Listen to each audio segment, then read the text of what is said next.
Welcome to my media video timeline project video, and this is Janika. Today we will be going over Xbox as far as video games go, as far as the old and the new. So basically in generation, the then and the now.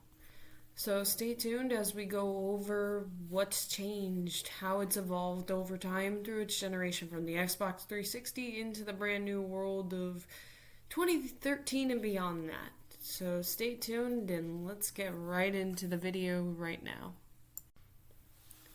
Hey everyone, so let's get right into it.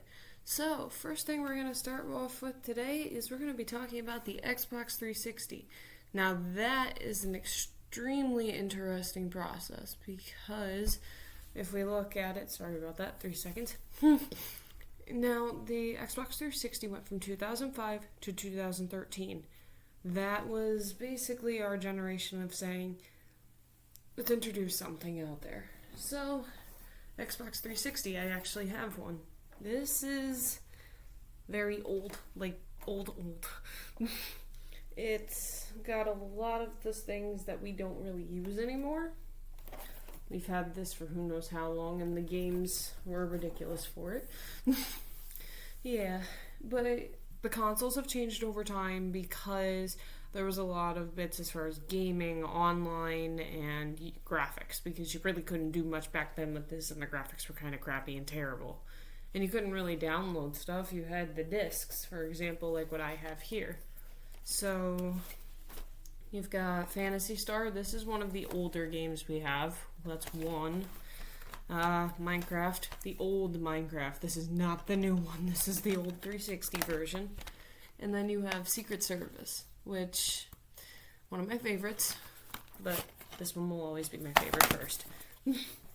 Gaming over time for 360 took a very, very large turn when in 2013 they wanted to start introducing new consoles for players to get a better online experience. And this impacted them in history because everybody knew about PlayStation at the time. That was the norm at the time, people think. It wasn't, though. Xbox was trying to compete there, and there was a clash in its history. Even not just with the console like I showed you guys, but with these. This is an Xbox 360 controller, and yes, it's wired, and it's ugly. It is ugly. And through history, this has changed into a sleeker design that players are able to use better. Which is very helpful because without that, you wouldn't get the full Xbox experience like that. It's very straightforward and prone. And through media, you couldn't really talk through media like that. There was really no huge channel. Not until we get up into 2013, into the present, which I will be getting into in just a sec, so stay tuned. Alright guys, we're back. Okay, let's get into it. So we're going to start today with our next big segment, which I have right here for you guys, and that is the Xbox One. And this is the fun part. Xbox One and the X and S, it's kind of a hand-in-hand situation because they both are dealing with the 2013 to the present, and they both still work very well. So let's jump in, and I'll show you guys this.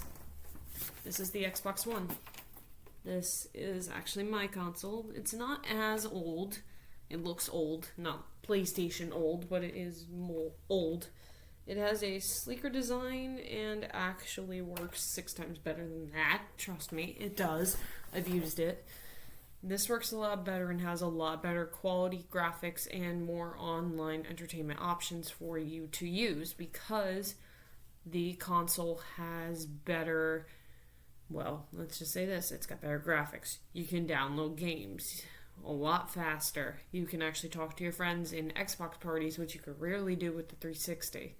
And also, headphone jacks became more important for this because with these consoles, you don't really have headphone jacks. You have like a baby headphone jack here, but that's like the old headphones, like your skinny earbuds. And it wasn't comfortable for anybody to use. On these, you can actually use different headsets and you don't really need a wired controller. It gives you the option for a charger, but This is the current Xbox controller design. Sleeker, a lot more modern, a lot nicer, plays easier in my hands. And here, you got a bigger headphone port for gaming headsets, which actually is very convenient because, say you're playing the game, you can plug your headset into here, hop in an Xbox party, and just play the game as you please. And this one does need batteries or a battery pack. This one did not. And let's get into the games. What games did the Xbox One contribute to offer and upgrade that the 360 didn't? That's a good question. GTA 5. Now, GTA was on the 360, but it did not play as well, and the graphics had a lot of problems and bugs. Except the only issue with this one is hackers and glitching. NBA 2K, a popular sports franchise, popular game. And I'm going to do a comparison really quickly. Xbox 360 Minecraft, regular Xbox One Minecraft. Better graphics, better quality. And with this, you have a better chance of actually getting to stay with people in parties and games than you did here. Here you can only allow like one person or two, really, if you're lucky, if they have the same console as you.